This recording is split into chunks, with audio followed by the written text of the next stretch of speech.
हरे कृष्णा।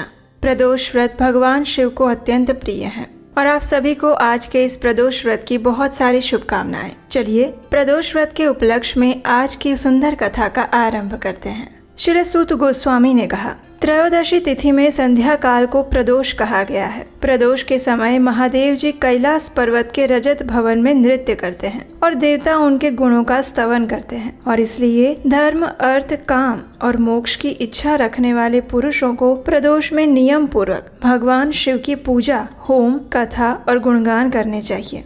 एक समय विदर्भ देश में सत्यरथ नाम से प्रसिद्ध एक राजा थे। वे सदैव धर्मों में तत्पर, धीर, सुशील और सत्य प्रतिज्ञ थे। वे धर्म पूर्वक पृथ्वी का पालन करते थे और ऐसे बहुत सारा सुखमय समय बीत चुका था। उसके बाद अचानक एक दिन शाल्व देश के राजाओं ने इस विदर्भ नगर पर आक्रमण कर दिया। ये देखकर विदर्भ राज विशाल सेना के साथ युद्ध में उतर पड़े। दुर्भाग्य से शाल्वों की बहुत बड़ी सेना मारी गई, लेकिन अंत में विदर्भ राज भी उनके हाथों से मारे गए। उनका भयंकर पराजय हुआ। मंत्रियों सहित उस महारथी वीर राजा के मारे जाने पर मरने से बचे हुए सैनिक भी चले गए और उस समय विदर्भ राज सत्यरथ की पतिव्रता पत्नी अत्यंत शोकग्रस्त हो गई और उसी क्षण वो राजभवन से निकलकर पश्चिम दिशा की ओर चली गई। वो गर्भवती थी। प्रातःकाल होने पर धीरे धीरे मार्ग से जाती हुई उस साध्वी रानी ने बहुत दूर का रास्ता तय कर लिया और उसके बाद वो एक स्वच्छ तालाब पर पहुंची। तालाब के किनारे एक वृक्ष था। वो इस वृक्ष के नीचे बैठ गई। उस समय वो रानी गर्भवती थी और उस पतिव्रता रानी ने उत्तम गुणों से युक्त शुभ मुहूर्त में एक पुत्र को जन्म दिया। तत्पश्चात वह रानी जल पीने की इच्छा से उस जलाशय में उतरी और उसी क्षण एक मगरमच्छ ने आकर उसे अपना ग्रास बना लिया। इस प्रकार वह बालक जन्म लेते ही माता पिता से विहीन हो गया। भूख और प्यास से पीड़ित होकर वो सरोवर के किनारे जोर जोर से रोने लगा। जब वो इस प्रकार क्रंदन कर रहा था तो उसी समय भाग्यवश एक श्रेष्ठ ब्राह्मणी वहां पहुंची। उसकी गोद में भी 1 वर्ष का बालक था। वो निर्धन और विधवा थी। घर घर भीख मांगकर जीवन निर्वाह किया करती थी। उसका नाम उमा था। जब उस ब्राह्मणी ने उस राजकुमार को देखा तो उसे बड़ी दया आ गई और उसने मन ही मन विचार किया, ओहो, ये तो बड़े आश्चर्य की बात है। ये नवजात शिशु जिसकी नाल भी अभी तक नहीं कटी है, वो यहाँ पड़ा हुआ है। न जाने इसकी माता कहाँ चली गई, इसका पिता कौन है। यह दीन अनाथ बालक बिना बिस्तर के भूमि पर सो रहा है। न जाने ये चांडाल का पुत्र है या शूद्र का, वैश्य का बालक है या ब्राह्मण का या फिर क्षत्रिय का। कैसे इसका निश्चय किया जाए। मैं इस शिशु को उठाकर अपने सगे पुत्र की तरह पालन अवश्य कर सकती हूँ, लेकिन ये किस कुल का है ये मुझे नहीं पता और इसीलिए इसे छूने का साहस नहीं हो रहा है। जब वो इस प्रकार सोच रही थी उसी समय कोई सन्यासी महात्मा वहाँ पर आ गए। वो ऐसे लग रहे थे कि मानो साक्षात भगवान शिव थे। उस श्रेष्ठ भिक्षु सन्यासी ने उस स्त्री से कहा, हे ब्राह्मणी, चिंता मत करो, हृदय की संशय वृत्ति को दूर कर दो और इस बालक की रक्षा करो। इससे तुम्हें शीघ्र ही परम कल्याण की प्राप्ति होगी। इतना कहकर वे दयालु भिक्षु सन्यासी वहां से चले गए और उस ब्राह्मणी ने उनकी बातों पर विश्वास करके उस बालक को अपने साथ उठा लिया और अपने घर की ओर चलने लगी। उस राजकुमार का ब्राह्मणी ने अपने बेटे की तरह ही पालन पोषण किया। एक चक्रा नामक नगर में उसका घर था। वो भिक्षा के अन्न से ही अपने पुत्र और राजकुमार दोनों को पालने लगी। ब्राह्मणों ने ब्राह्मणी के साथ साथ राजा के पुत्र के भी संस्कार कर दिए और अब वो दोनों ही बालक सर्वत्र सम्मानित होकर दिन ब दिन बढ़ने लगे थे। समय आने पर उनका उपनयन संस्कार हुआ और वो दोनों बालक एक साथ रहकर नियमों का पालन करने लगे। एक दिन वो ब्राह्मणी उन दोनों बालकों के साथ भिक्षा मांगती हुई दैव योग से देव मंदिर में पहुंची। उन दोनों बालकों को देखकर वहां पर उपस्थित परम बुद्धिमान ऋषि शांडिल्य ने कहा, दैव का बल बड़ा विचित्र है। कर्मों का उल्लंघन करना किसी भी जीव के लिए अत्यंत कठिन है। देखो ना, ये बालक दूसरी माता की शरण लेकर भिक्षा से जीवन निर्वाह कर रहा है। इस ब्राह्मणी को श्रेष्ठ माता के रूप में पाकर ब्राह्मण बालक के साथ ब्राह्मण भाव को प्राप्त हो गया है। जब उस ब्राह्मणी ने ऋषि शांडिल्य के ये वचन सुने तो उसे अत्यंत आश्चर्य हुआ। उसने भरी सभा में मुनि को प्रणाम करके पूछा, हे ब्राह्मण, एक सन्यासी के कहने से ही मैं इस बालक को अपने घर ले आई थी। यद्यपि अभी तक मुझे इसके कुल का पता नहीं लगा है, फिर भी मैं पुत्र की भांति इसका पालन पोषण करती हूँ। आप तो ज्ञान के नेत्रों से देखते हैं, इसलिए कृपया आप मुझे ये बताइए कि ये बालक किस कुल में उत्पन्न हुआ है और इसके माता पिता कौन है। ये सुनकर मुनि ने कहा, हे ब्राह्मणी, ये विदर्भ देश के राजा का पुत्र है। और इस प्रकार कहकर मुनि ने उस बालक के पिता के युद्ध में मारे जाने का और उसकी माता के ग्राह द्वारा ग्रस्त होने का संपूर्ण समाचार कह सुनाया। ये सुनकर ब्राह्मणी को और भी आश्चर्य हुआ। फिर उसने प्रश्न किया, हे महामुने, वे राजा संपूर्ण भोगों को छोड़कर युद्ध में क्यों मर गए और इस बालक को दरिद्रता कैसे प्राप्त हुई? और ये बालक अपनी दरिद्रता को पूर्णतः नष्ट करके पुनः राज्य कैसे प्राप्त कर पाएगा? मेरा ये पुत्र भी भिक्षान्न से जीवन निर्वाह करता है, अतः इसकी दरिद्रता के निवारण का भी क्या उपाय है, ये बताने की कृपा करें। ये सुनकर ऋषि शांडिल्य ने कहा, इस राजकुमार के पिता विदर्भ राज पूर्व जन्म में पांड्य देश के राजा थे। एक दिन प्रदोष काल में राजा भगवान शंकर का पूजन कर रहे थे और भक्ति भाव से भगवान शिव की आराधना में संलग्न थे। उसी समय नगर में कोलाहल मच गया। उस उत्कट शब्दों को सुनकर राजा ने बीच में ही भगवान शिव की पूजा छोड़ दी और नगर में क्षोभ फैलने की आशंका से राजभवन से बाहर आ गए। उसी समय राजा का महाबली मंत्री शत्रु को पकड़कर उनके पास ले आया। वह शत्रु पांड्य राज का ही सामंत था। उसे देखकर राजा ने क्रोध पूर्वक उसका मस्तक कटवा दिया। शिव पूजा छोड़कर नियम को समाप्त किए बिना राजा ने रात्रि में भोजन भी कर लिया और इसी प्रकार राजकुमार भी प्रदोष काल में शिव जी की पूजा किए बिना ही भोजन करके सो गया। वही राजा दूसरे जन्म में विदर्भ राज हुआ। शिव जी की पूजा में विघ्न होने के कारण शत्रुओं ने उसको सुख भोग के बीच में ही मार डाला। पूर्व जन्म में जो उसका पुत्र था वही इस जन्म में भी हुआ। शिव जी की पूजा का उल्लंघन करने के कारण वो दरिद्रता को प्राप्त हुआ। इसकी माता ने पूर्व जन्म में छल से अपनी सौत को मार डाला था और उस महान पाप के कारण वो इस जन्म में ग्राह के द्वारा मारी गई। हे ब्राह्मणी, अब मैं तुम्हें सत्य वचन कहने जा रहा हूँ, ध्यान पूर्वक सुनना। इस भयंकर असार संसार को प्राप्त हुए जीव के लिए ईश्वर के चरणार विंदों की सेवा ही सार वस्तु है। जो प्रदोष काल में अनन्य चित्त होकर परमेश्वर के चरणार विंदों की पूजा करते हैं, वे संसार में सदैव बढ़ने वाले धन धान्य, स्त्री, पुत्र, सौभाग्य और संपत्ति के द्वारा सबसे बढ़कर बन जाते हैं। तुम्हारा ये पुत्र भी पूर्व जन्म में उत्तम ब्राह्मण था। इसने संपूर्ण आयु केवल दान लेने में बिताई है, यज्ञ आदि सत्कर्म नहीं किए और इसलिए वो दरिद्रता को प्राप्त हुआ। और उस दोष का निवारण करने के लिए अब उसे भगवान शंकर की सेवा में जाना चाहिए। ये सुनकर ब्राह्मणी ने कहा, हे मुनिवर, कृपया आप शिव पूजन की संपूर्ण विधि और उसका क्रम बताइए कि किस प्रकार प्रदोष काल में भगवान शिव की पूजा करके ये दोनों बालक अपने अपने दोषों से मुक्त हो सकते हैं। ब्राह्मणी के इस प्रकार पूछने पर ऋषि शांडिल्य ने कहा, दोनों पक्षों की त्रयोदशी को मनुष्य जब निराहार रहे तब सूर्यास्त से 3 घड़ी पहले स्नान करे, फिर श्वेत वस्त्र धारण करके धीर पुरुष संध्या और जप इत्यादि नित्य कर्म की विधि पूरी करके मौन होकर शास्त्र विधि का पालन करते हुए भगवान शिव की पूजा आरंभ करें। भगवत विग्रह के आगे की भूमि को नए निकाले हुए शुद्ध जल से भली भांति लीप पोत कर सुंदर मंडल बनाएं। धौत वस्त्र इत्यादि द्वारा उस मंडल को चारों ओर से घेर दें। ऊपर से चंदोवा लगाकर फल, फूल और नवीन अंकुरों से उसको सजाएं। मंडल के मध्य की भूमि में 5 रंगों से युक्त विचित्र कमल अंकित करके उस पर सुस्थिर आसन बिछा कर बैठे और हृदय में भक्ति भाव से युक्त होकर पूजा की सभी सामग्रियों के साथ भगवान शिव की पूजा अर्चना करें।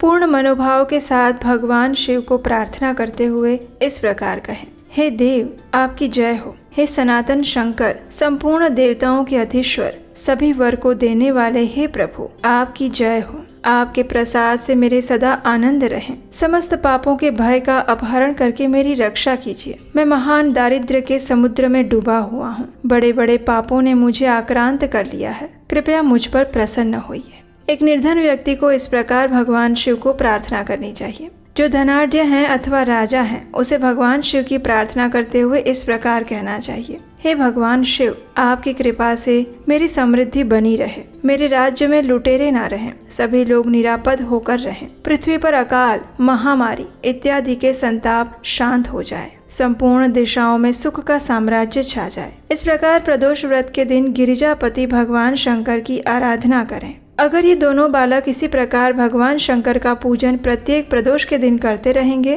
तो वर्ष भर के अंदर ही इन्हें उत्तम सिद्धि की प्राप्ति हो जाएगी। शांडिल्य मुनि का ये वचन सुनकर उस ब्राह्मणी ने दोनों बालकों के साथ मुनि के चरणों में प्रणाम किया और इस प्रकार कहा, हे भगवान, आज मैं आपके दर्शन मात्र से कृतार्थ हो गई। ये दोनों बालक आज से आपकी शरण में हैं। ये मेरा पुत्र है और इसका नाम शुचिव्रत है, और यह राजकुमार है जिसका नाम मैंने धर्मगुप्त रख दिया है। ये दोनों बालक और मैं सभी आपके चरणों के दास हैं। कृपया आप हम सब का उद्धार कीजिए। इस प्रकार शरण में आई हुई ब्राह्मणी को सुंदर वचनों द्वारा आश्वासन देकर मुनि शांडिल्य ने उसके दोनों बालकों को भगवान शंकर के आराधन की मंत्र विद्या का उपदेश दिया, और फिर दोनों बालक तथा ब्राह्मणी मुनि की आज्ञा लेकर वहां से चले गए। दोनों बालक प्रत्येक प्रदोष व्रत के दिन मुनिवर के उपदेश अनुसार भगवान शिव की आराधना करने लगे, और इस प्रकार पूजा आराधना करते हुए द्विज कुमार और राजकुमार दोनों के 4 महीने सुखपूर्वक बीत गए। एक दिन द्विज कुमार राजकुमार को लिए बिना ही नदी के तट पर स्नान करने के लिए गया।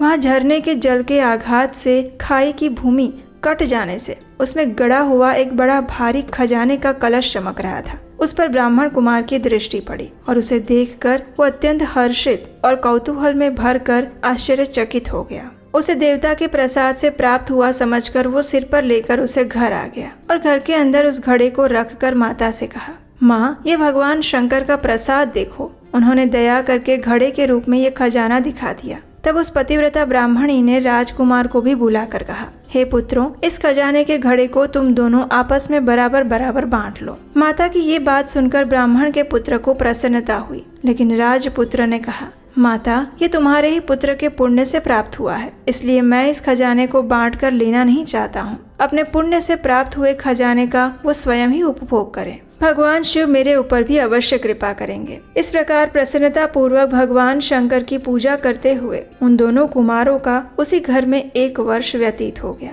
एक दिन राजकुमार उस ब्राह्मण कुमार के साथ वसंत ऋतु में वन में भ्रमण करने के लिए गया। कुछ दूर जाने पर उन्होंने सैकड़ों गंधर्व कन्याओं को परस्पर क्रीड़ा करते हुए देखा। उन्हें देखकर ब्राह्मण कुमार ने दूर से ही राजकुमार से कहा, यहाँ से आगे जाना उचित नहीं है, क्योंकि उधर स्त्रियां विहार कर रही हैं। ये रमणियां छल करने वाली और वाणी द्वारा अनुनय विनय करने में कुशल होती हैं। ये पुरुषों को अपनी दृष्टि मात्र से मोहित कर लेती हैं। इसलिए अपने धर्म में तत्पर ब्रह्मचारी कभी भी स्त्रियों के समीप जाकर उनके साथ वार्तालाप ना करें। ऐसा कहकर ब्राह्मण कुमार वहां से चला गया और दूर जाकर खड़ा हो गया। लेकिन राजकुमार अकेला ही निर्भय होकर स्त्रियों की उस क्रीड़ा स्थली की ओर चला। उन गंधर्व कन्याओं में से एक ने राजकुमार को आते देखा। मन ही मन कुछ विचार किया और सखियों से कहा, सहेलियों, यहाँ से थोड़ी ही दूर पर एक उत्तम वन है। वहाँ विचित्र चंपा, अशोक, पुन्नाग और बकुल के वृक्ष खिले हुए हैं। वहाँ जाकर तुम सब लोग फूल तोड़ो, तब तक मैं यहीं बैठी हूँ। तुम फूलों का संग्रह करके फिर यहाँ पर वापस आ जाना। इस प्रकार आदेश देने पर सखियां वन के भीतर चली गई और वो गंधर्व कन्या राजकुमार पर दृष्टि लगाए हुए वहीं पर खड़ी रही। गंधर्व कन्या ने अपने पास आए हुए राजकुमार को बैठने के लिए कोमल पल्लवों का आसन दिया और फिर पूछा, हे कमल नयन, आप कौन हैं? किस देश से यहाँ आए हैं और किसके पुत्र हैं? इस प्रकार पूछने पर राजकुमार ने अपना संपूर्ण परिचय दिया। मैं विदर्भ राज का पुत्र हूँ। मेरे पिता और माता बचपन में ही मर गए थे। शत्रुओं ने मेरे राज्य पर अधिकार जमा लिया और मैं दूसरे के राज्य में गुजारा कर रहा हूँ। ये सब सुनकर राजकुमार ने उस गंधर्व कन्या से पूछा, हे सुंदरी, आप कौन हैं? यहाँ आपका क्या कार्य है और आप किसकी पुत्री हैं? तो उस गंधर्व कन्या ने कहा, हे महाराज कुमार, एक द्रविक नामक गंधर्व हैं जो समस्त गंधर्व कुल के अगुआ माने जाते हैं। मैं उन्हीं की पुत्री हूँ और मेरा नाम अंशुमति है। मैं आपकी अभिलाषा जान चुकी हूँ। आपका मन मेरे अंदर आसक्त हो गया है और उसी प्रकार दैव ने मेरे मन में भी आपके लिए उत्कंठा भर दी है। अब हम दोनों का स्नेह भंग नहीं होना चाहिए। इस प्रकार कहकर गंधर्व कुमारी ने अपने गले से मोती का हार निकालकर राजकुमार को भेंट किया। उसे प्राप्त करके राजकुमार ने पूछा, हे भीरू, मैं एक बात कहता हूँ। मैं राज्यहीन और निर्धन हूँ। तुम मेरी प्रिया कैसे होना चाहती हो?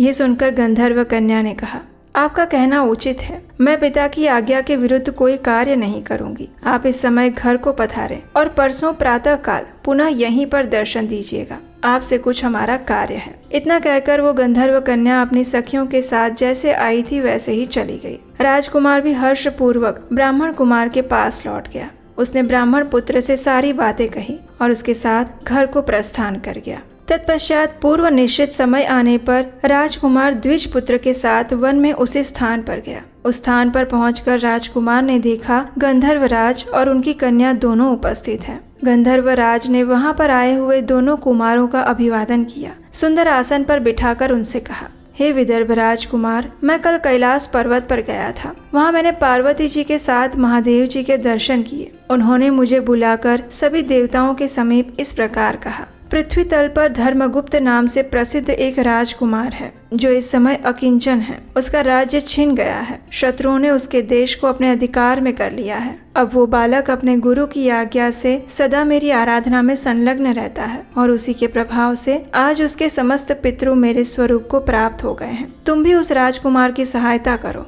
अब शत्रुओं को मार कर अपने राज्य सिंहासन पर आसीन हो जाओ। महादेव जी के इस प्रकार आज्ञा देने पर मैं अपने घर गया। यहाँ इस मेरी कन्या ने भी तुम्हारे लिए बहुत प्रार्थना की और ये सब कुछ भगवान शिव की प्रेरणा से हो रहा था। ऐसा समझकर मैं इस कन्या को साथ में लेकर यहाँ पर आया हूँ। इसलिए अपनी पुत्री अंशुमति को मैं तुम्हें पत्नी रूप में प्रदान करता हूँ। भगवान शिव जी की आज्ञा से शत्रुओं को मारकर तुम्हें तुम्हारे राज्य पर बिठाऊंगा। अपने उस नगर में तुम अपनी इस धर्म पत्नी के साथ 10,000 वर्षों तक मनोवांछित सुख भोग कर अंत में भगवान शिव के लोक में जाओगे और वहाँ भी मेरी ये कन्या तुम्हारी सेवा में प्रस्तुत रहेगी। इस प्रकार कहकर गंधर्वराज ने उसी वन में राजकुमार के साथ अपनी पुत्री का विवाह कर दिया। चंद्रमा के समान चमकीली चूड़ामणि और दमकते हुए मोतियों के मनोहर हार दिए। दिव्य आभूषण, वस्त्र, सुवर्ण के बने हुए बहुत से सामान, 10,000 हाथी, 1,00,000 नीले घोड़े और हजारों सोने के बड़े बड़े रथ प्रदान किए। अंत में एक दिव्य रथ, इंद्र के धनुष के समान विशाल धनुष, सहस्त्रों अस्त्र शस्त्र, अक्षय बाणों से भरे हुए 2 तरकस, अभेद्य सुवर्ण कवच और शत्रुओं का संहार करने वाली शक्ति भी दी। अपनी पुत्री की सेवा के लिए गंधर्वराज ने प्रसन्नचित्त होकर 5,000 दासियां दी। इसके अलावा राजकुमार की सहायता के लिए उन्होंने अत्यंत उग्र गंधर्वों की चतुरंगिणी सेना भी भेंट की। ये सब कुछ प्राप्त करके राजकुमार अपनी मनोवांछित पत्नी के साथ अत्यंत प्रसन्न हुआ। पुत्री का विवाह करवाकर गंधर्वराज वापस स्वर्गलोक में चले गए। धर्मगुप्त विवाह के उपरांत गंधर्वों की सेना के साथ अपने नगर में गए और वहां उन्होंने शत्रु सेना का संहार करके राजधानी में प्रवेश किया। श्रेष्ठ ब्राह्मणों और मंत्रियों ने मिलकर राजकुमार का अभिषेक किया। जिस ब्राह्मण पत्नी ने उनका अपने पुत्र की भांति पालन किया था वही उनकी माता हुई और वो द्विज कुमार उसका भाई हुआ और गंधर्वराज पुत्री अंशुमति महारानी के पद पर प्रतिष्ठित हुई। इस प्रकार भगवान शंकर की आराधना करके धर्मगुप्त विदर्भ देश के राजा हो गए। और इसी प्रकार दूसरे लोग भी प्रदोष व्रत के दिन गिरिजापति की आराधना करके मनोवांछित फल और कामनाओं को प्राप्त करते हैं। तो यदि इस प्रदोष व्रत के उपलक्ष्य में सुंदर कथा, हमें आशा है कि आज की ये प्रदोष कथा सुनकर भगवान शिव के प्रति आपकी भक्ति भाव और पूजा तथा समर्पण में वृद्धि हुई होगी। अगर आपको आज की ये कथा अच्छी लगी है तो आपके अपने चैनल को सब्सक्राइब कीजिए, इस कथा को शेयर कीजिए और ऐसे ही हमारे पवित्र धर्म ग्रंथों से ली हुई पौराणिक कथाओं को सुनते रहने के लिए आप हमारे व्हाट्सएप कम्युनिटी ग्रुप के साथ भी जुड़ सकते हैं। उसका लिंक नीचे डिस्क्रिप्शन बॉक्स में दिया गया है। तो चलिए आज प्रदोष व्रत के शुभ अवसर पर भगवान शिव की पूर्ण श्रद्धा और भक्तिभाव से पूजा आराधना करते हैं और उनकी विशेष कृपा की याचना करते हैं। हरे कृष्णा।